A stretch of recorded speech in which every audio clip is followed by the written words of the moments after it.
वर रामचंद्र की जय, पवन सुत हनुमान की जय, उमापति महादेव की जय। अथ पंचषष्टितमः सर्गः। युद्ध कांड के जो है 65वें सर्ग में कुंभकर्ण की रण यात्रा का वर्णन है। स तथोक्तस्तु निर्भर्ष्यं कुंभकर्णो महोदरम् अब्रवीत राक्षसश्रेष्ठं भ्रातरं रावणं ततः सोऽहं तव भयं घोरं बधात तस्य दुरात्मनः रामस्याद प्रमार्जामि निर्वैरो हि सुखी भवो गर्जन्ति न वृथा शूरा निर्जला युतो यदाः पश्यं पद्यमानं तु गर्जितं युधिव कर्मणा न मर्शयन्ति चात्मानं संभावयितुमात्मना अदर्शयित्वा शूरास्तु कर्म कुर्वन्ति दुष्करम्। महोदर के ऐसा कहने पर कुंभकर्ण ने उसे डांट अपने भाई राक्षस श्रोमणी रावण से कहा, अरे राजन, आज मैं इस दुरात्मा राम का वध करके तुम्हारे घोर भय को दूर कर दूंगा। तुम बैर भाव से मुक्त होकर सुखी हो जाओ। सूरवीर जलहीन बादल के समान व्यर्थ गर्जना नहीं किया करते। तुम देखना, अभी उस स्थल में अपने पराक्रम के द्वारा ही गर्जना करूँगा। सूरवीरों को अपने ही मुँह से अपनी तारीफ करना सहन नहीं होता। वे वाणी के द्वारा प्रदर्शन न करके चुपचाप दुष्कर पराक्रम प्रकट करते हैं।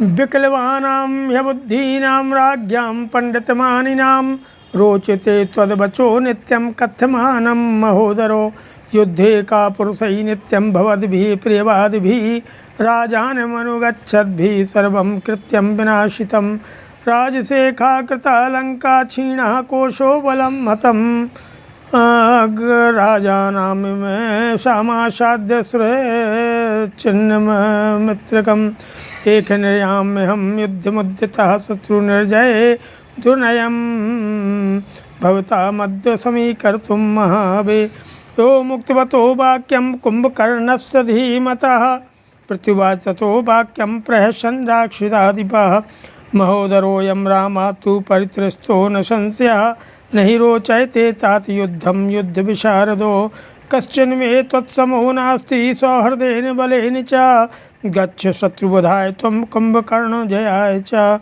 श्रयाणः शत्रुनाशार्थं भवान् संबोधितो मया अयम ही कालः सुमहन राक्षसानामरिंदमो। हे अरे महोदर, जो भीरु मूर्ख और झूठे ही अपने को पंडित मानने वाले होंगे, उन्हीं राजाओं को तुम्हारे द्वारा कही जाने वाली ये चुपड़ी बातें सदा अच्छी लगेंगी। युद्ध में कायरता दिखाने वाले तुम जैसे चापलूसों ने ही सदा राजा की यहाँ में यहाँ मिलाकर सारा काम चौपट किया है। अब तो लंका में केवल राजा से रह गए हैं। खजाना खाली हो गया, सेना मार डाली गई। इस राजा को पाकर तुम लोगों ने मित्र के रूप में शत्रु का काम किया है। एक निर्याम, यह देखो, अब मैं शत्रु को जीतने के लिए उद्यत होकर के समर भूमि में जा रहा हूँ। तुम लोगों ने अपनी खोटी नीति के कारण जो विषम परिस्थिति उत्पन्न कर दी है, उसका आज महासमर में समीकरण करना है। इस विषम संकट को सर्वदा के लिए टाल देना है। बुद्धिमान कुंभकर्ण ने जब ऐसी वीरोचित बात कही, तब राक्षस राज रावण ने हंसते हुए उत्तर दिया, अरे युद्ध विशारद तात तो यह है महोदर, श्री राम से बहुत डर गया है, इसमें संशय नहीं है, इसीलिए वह युद्ध को पसंद नहीं करता है। कुंभकर्ण, मेरे आत्मीय जनों में सौहार्द और बल की दृष्टि से कोई भी तुम्हारी समानता करने वाला नहीं है। तुम शत्रुओं का वध करने और विजय पाने के लिए युद्ध भूमि में जाओ। हे शत्रुदमन वीर, तुम सो रहे थे, तुम्हारे द्वारा शत्रुओं का नाश कराने के लिए ही मैंने तुम्हें जगाया है। राष्ट्रों की युद्ध यात्रा के लिए यह सबसे उत्तम समय है।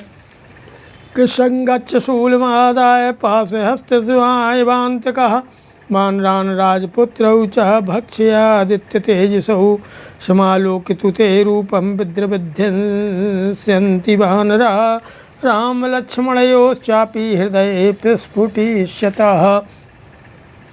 यो मुक्ता महातेजा कुंभकर्णं महाबलं पुनर्जातमात्मानं मेने राक्षसपुङ्गवः कुंभकर्णबलाभिज्ञो ज्ञानस्तस्य पराक्रमो बभूव मुदितो राजा शशाङ्क्यो निर्मलः इत्यो मुक्तः संगृष्टो निर्जगाम महाबलः राज्ञस्तु वचनं श्रुत्वा योद्धुमुद्युक्तवांस्तदा आददे निस्तं शूलं वेगा शत्रुनिवर्हणा सर्वं कालाय संदीप्तं तप्तकाञ्चनभूषणम् इन्द्राशनिशमप्रेक्ष्यं वज्रप्रतिमिगौरवं देवदानव गन्धर्वो यक्षपन्नगशूदनं रक्तमाल्यमहादामं स्वतश्चोदगतपावकम् आदाय विपुलं शूलं शत्रुशोणितरञ्जितं कुंभकर्णो महातेजा रावणं वाक्यमब्रवीत् गमिष्याम्यहम् एकाकी तिष्ठत्वे बलं मम। तुम पासधारी यमराज की भांति शूल लेकर जाओ और सूर्य के समान तेजस्वी इन दोनों राजकुमारों तथा वानरों को मार कर खा जाओ। वानर तुम्हारा रूप देखते ही भाग जाएंगे। राम और लक्ष्मण के हृदय भी विदीर्ण हो जाएंगे। महाबली कुंभकर्ण से ऐसा कह करके महातेजस्वी राक्षस राज रावण ने अपना पुनः नया जन्म हुआ सा माना। राजा रावण कुंभकर्ण के बल को अच्छी तरह जानता था, उसके पराक्रम से भी पूर्ण परिचित था, इसलिए वह निर्मल चंद्रमा के समान परम आह्लाद से भर गया।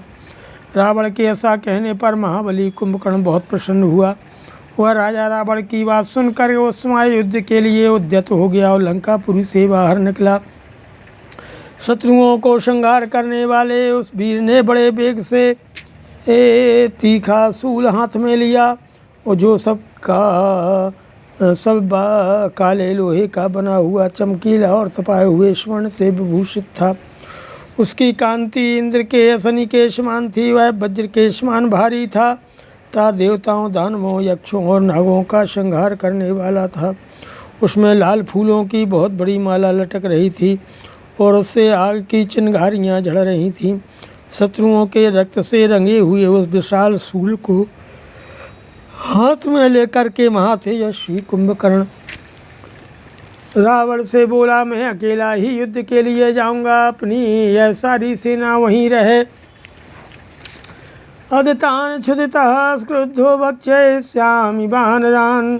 कुंभकर्ण बचा श्रुत्वा रावणो वाक्यमब्रवीत्, सैन्य ही परिवृतो गच्छ शूलमुद्गर पाणिभिः, वानरा हि महात्मानः शूराः स्वव्यवसायिनः, एकाकिनं प्रमत्तं वानरेयुर्दशनैः क्षयम्, तस्मात् परम दुर्धर्षः सैन्यैः परिवृतो वृजो, राक्षसामहितं सर्वं शत्रुपक्षं निकूदयो।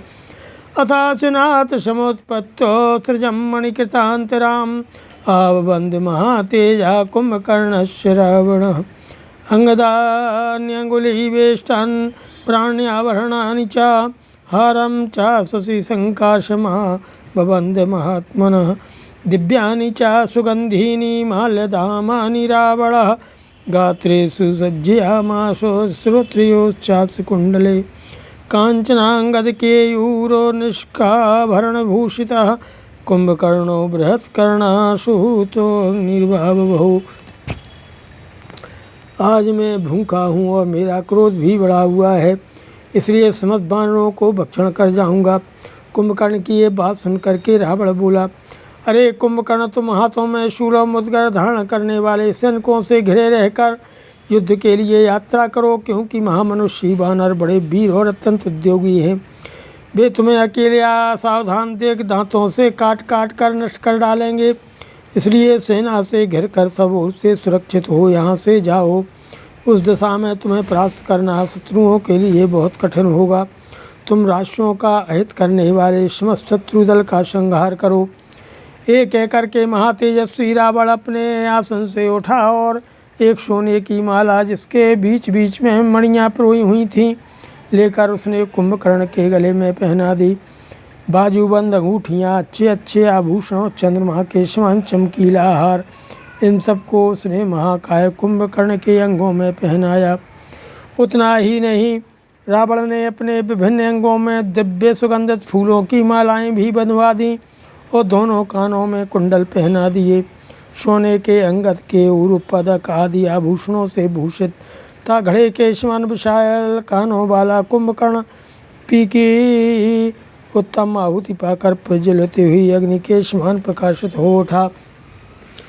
कि श्रोणी सूत्रेण महता मेचके व्यजराजतो अमृतोत्पादने नद्धो भुजंगे मंदरः सकांचनम भारशहम निवातम विद्युत्प्रभम दीप्तिमिवात्म भाषा अबध्यमानः कवचम्रराजो संध्याभ्रसंभीते बद्रिराजः सर्वाभरण सर्वांगः शूलपाणिः सराक्षसः त्रिविक्रम कृतोत्साहो नारायणे भावबहु भ्रातरं संपरेष्वज्यो कृत्वा चापि प्रदक्षिणं प्रणम्य शिरसा तस्मै प्रतस्थे स महाबलः तमासीर्भिः प्रशस्ताभिः प्रेषयामास रावणः शङ्खदुन्दुभिर्निर्घोषैः सैन्यैश्चापि वरायुधैः तं गजैश्च तुरङ्गैश्च चन्दनैश्चाम्बुतैश्शुनैः अनुजग्मुर्महात्मानो रथिनो रथिनाम्बरं सर्पैरुष्ट्रैः खरैश्चैव सिंहद्विपमृगध्वजैः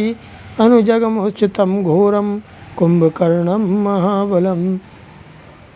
उसके कटि प्रदेश में काले रंग की एक विशाल करधनी थी, जिससे वायामृत की उत्पत्ति के लिए किए गए समुद्र मंथन के समय नागराज वासुकी से लिपटे हुए मंदराचल के समान शोभा पाता था। इसके बाद कुंभकर्ण की छाती में एक सोने का कवच बांधा गया, जो भारी से भारी आघात सहन करने में समर्थ, अस्त्र शस्त्रों से अभेद्यता अपनी प्रभा से विद्युत के समान दीप्यमान था। उसे धारण करके कुंभकर्ण संध्या काल के लाल बादलों से संयुक्त गिरिराज अरुणा अस्ताचल के समान सुशोभित हो रहा था। सारे अंगों में सभी आवश्यक आभूषण धारण करके हाथों में शूल लिए वह राक्षस कुंभकर्ण जब आगे बढ़ा, उस समय त्रिलोकी को नापने के लिए 3 डग बढ़ाने को उत्साहित हुए भगवान नारायण के समान जान पड़ा। भाई को हृदय से लगाकर उसकी परिक्रमा करके उस महाबली वीर ने उसे मस्तक झुकाकर प्रणाम किया। इसके बाद वह युद्ध के लिए चला। उस समय रावण ने उत्तम आशीर्वाद देकर श्रेष्ठ आयुधों से सुसज्जित सेनाओं के साथ उसे युद्ध के लिए विदा किया, और यात्रा के समय उसने शंख और दुंदुभी आदि बाजे भी बजावाए। हाथी घोड़े और मेघों की गर्जना के समान घरघराहट पैदा करने वाले रथों पर सवार हो अनेकानेक महामनुष्य रथी भी रथियों में श्रेष्ठ कुंभकर्ण के साथ गए। कितने ही राक्षस सांप, ऊँट, गधे, सिंह, हाथी, मृग और पक्षियों पर सवार होकर उस भयंकर महाबली कुंभकर्ण के पीछे पीछे गए। शपुष्पवर्षैरवकीर्यमाणो धृतातिपत्रः शिशूलपाणिः मदोत्कटः सोडितगन्धमत्तो विनिर्ययौ दानव देवशत्रुः पदातयश्च बहवो महानादा महाबलान्वयो राक्षसा भीमा भीमाक्षा शत्रुपाणयः रक्ताक्षासु बहुव्यामा नीलाञ्जनचयोपमाः शूलानुद्यम्य खङ्गांश्चो निशितांश्च परश्वधान् भिन्दिपालांश्च परिघान् गदाश्च मुसलानि च तालस्कन्धांश्च विपुलान् क्षेपिणीयान् दुराशदान् अथान्यद्वपुरादायो दारुणं घोरदर्शनं निष्पपात महातेजा कुम्भकर्णो महाबला धनुशतपरिणाः शतसमुच्छ्रितः रौद्रः सकटचक्राक्षे महापर्वत सन्निभः। उसमें उसके ऊपर फूलों की वर्षा हो रही थी। सिर पर से छत्र तना हुआ था और उसने हाथ में तीखा से शूल ले रखा था। इस प्रकार देवताओं और दानवों का शत्रु था। रक्त की गंध से मत वाला कुंभकर्ण, जो स्वाभाविक मद से भी उन्मत्त हो रहा था, युद्ध के लिए निकला। उसके साथ बहुत से पैदल राक्षस भी गए, जो बड़े बलवान, जोर जोर से गर्जना करने वाले, भीषण नेत्रधारी और भयानक रूप वाले थे। उन सबके हाथों में नाना प्रकार के अस्त्र शस्त्र थे। उनके नेत्र रोष से लाल हो रहे थे। वे सभी कई व्याम ऊँचे और काले कोयले के ढेर की भांति काले थे। उन्होंने अपने हाथों में शूल, तलवार, तीखी धार वाले फरसे, भिंदीपाल, परिघ, गदा, मुसल, बड़े बड़े ताड़ के वृक्षों के तने और जिन्हें कोई काट न सके ऐसी गुलेलें ले रखी थीं। इसके बाद महातेजस्वी महाबली कुंभकर्ण ने बड़ा उग्र रूप धारण किया, जिसे देखने पर भय मालूम होता था। ऐसा रूप धारण करके वह युद्ध के लिए चल पड़ा। उस समय वह 600 धनुष के बराबर विस्तृत और 100 धनुष के बराबर ऊंचा हो गया। उसकी आंखें 2 गाड़ी के पहियों के समान जान पड़ती थीं। वह विशाल पर्वत के समान भयंकर दिखाई देता था। सन्निपत्य च रक्षांसि दग्ध शैलोपमो महान् कुंभकर्णो महावक्त्रः प्रहसन्निदम् अब्रवीत् अद्य वानरमुख्यानां तानि यूथानि भागशः नृदहिष्यामि शङ्क्रुद्धा पतङ्गान्योपावकः नापराध्यन्ति मे कामं वानरा वनचारिणः जातिरस्माद्विधानां सा पुरोद्यान विभूषणम् पुररोधस्य मूलं तु राघवाशः लक्ष्मणः हते तस्मन् हतं सर्वं तं वधिष्यामि संयुगे एवं तस्ब्रुवाणस्य कुम्भकर्णस्य राक्षसा नादं चक्रुर्महाघोरं कम्पयन्तर्णवम् तस्य निष्पततस्तूर्णं कुम्भकर्णस्य धीमतः बभूवुर्घोररूपाणि निमित्तानि समन्ततः उल्काशनियुतः मेघः भूवुर्गर्धवारुणः ससागरवनः चैवो वसुधा समकम्पतो घोररूपा शिवानेदुः सज्ज्वालकबलैर्मुखैः मण्डलान्यपसभ्यानि बबन्धुश्च विहङ्गमः।